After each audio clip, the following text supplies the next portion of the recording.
The world thinks that you wake up in the morning struck by divine inspiration and spend the next couple of days writing with the frenetic energy of all the creatives who ever graced a television set.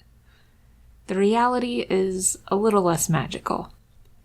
Sometimes how we come up with ideas is a mystery even to us. Welcome to CC Writes. My name is CC Lepke. Today I want to talk about how writers come up with ideas.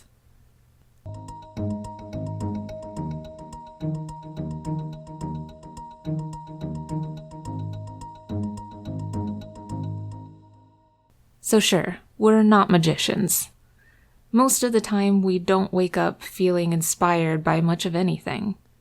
You would be hard put to get me to write much more than 1,000 or 2,000 words per day, and I have literally practiced writing every single day for the past 8 years. There's nothing frenetic about writing, and inspiration often doesn't come overnight. As writers, we come up with some crazy things. Writers of the past imagined a world so technologically advanced that we still haven't got there yet. We describe dragons and mystical creatures of all shapes and sizes, create cultures, empires, and languages, and we develop characters so tangible that people fall in love with them.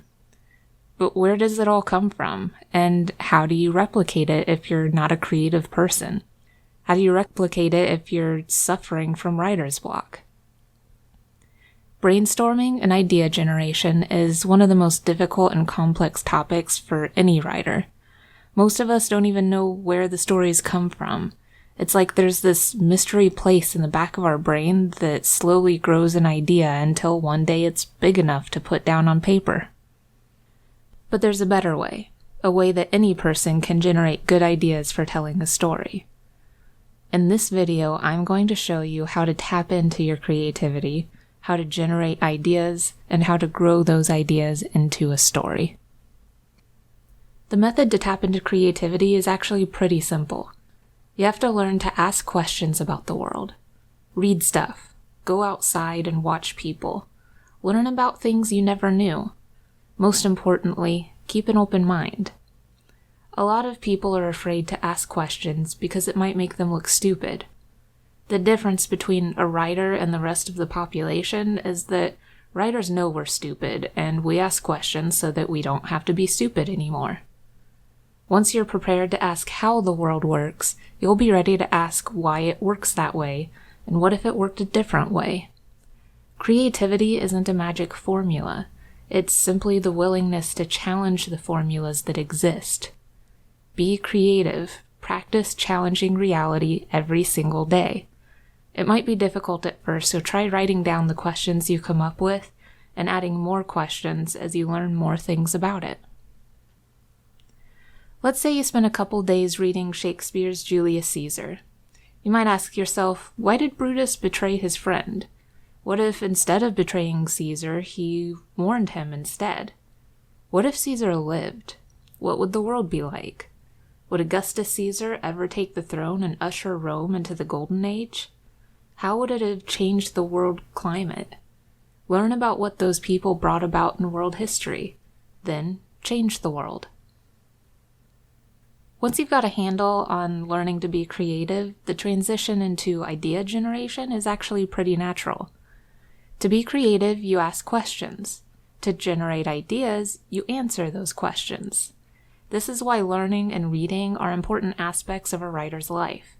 You have to be willing to be a lifetime learner because you can't answer questions if you don't know things. Don't worry about being an expert in any particular subject. Instead, you should know just enough about a topic to fool someone into thinking you know more than you do. If I'm writing about a culture different from my own, I read sociology and psychology books written by experts. I watch videos and glean as much visual information as I can. Then I go back to my questions that I came up with and answer them, extrapolating information, stretching and bending in places, until I have a newly shaped idea of what the world would be like if something was different. If Caesar never died, Augustus wouldn't take power after the defeat of Mark Antony. The Roman citizens feared a monarch, and Caesar's enemies would have used this to stir up dissent. As infighting began, Egypt tried to seize power. Invasion by Egypt led to an Egyptian empire, followed by the peace that Augustus originally brought about. In modern times, the United States would have modeled its government off of the peaceful rule of god-kings. A god-king ruler of the United States is a fun idea, but it's just an idea. Part of brainstorming is the necessity to take an idea and turn it into a story. We do that with a simple decision. Who do you want to tell your story? Pick anyone who exists at any level of society in the world you created. I like to choose people who lack power, but stories about monarchs and kings can get nice and treacherous, just the way your readers like it. Once you have your character, ask even more questions about what her life will be like in the culture. How does a family unit work, and how does she interact with hers? How does society treat her? Grow the world that she lives in piece by piece until she has a real place in it, and then send her charging off through that world, chasing her greatest desire. You'll know what her desire is based off of the power that she lacks in the world that she lives in. Let's say our character in a modern story with a United States God King is a slave girl requisitioned for hard labor and the building of monuments and towers. As a slave, she has no power, but has strong family bonds with the other slaves. Most of them die young in hard labor, and her auntie is sick. She wants a better life for them. This is a story about a girl who will rise above her situation and challenge the gods for the sake of her family.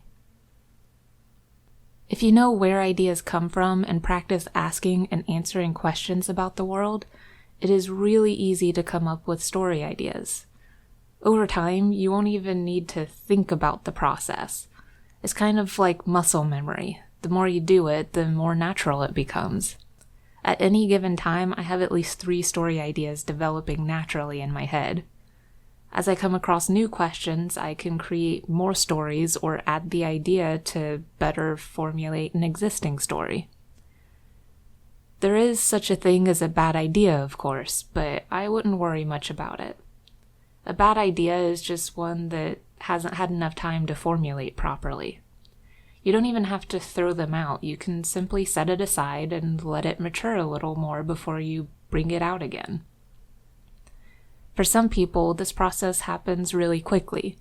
They can have a dream and wake up the next day ready to write the story they came up with. For me, a story has to develop slowly over years before I'm ready to give it substance. Figure out your own timeline and work from there. There's no shame in taking your time. So there you have it, brainstorming and idea generation demystified.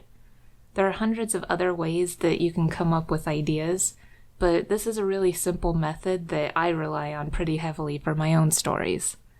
I hope that it helps you just as much as it helps me. Thank you for watching CC Writes. If you enjoyed this video, then please don't forget to like and subscribe, and also hit the bell so you can get notified when new videos come out. If you have any specific writing topics you'd like me to cover, go ahead and leave a comment below, and I'll go over as many subjects as I can. And if you want more content from me, then you can also find me on Twitter and Instagram at cclepkewrites. My books are also available through Amazon.com. You can find them easily just by searching CC Lepke. Thanks again for watching, and have a good week.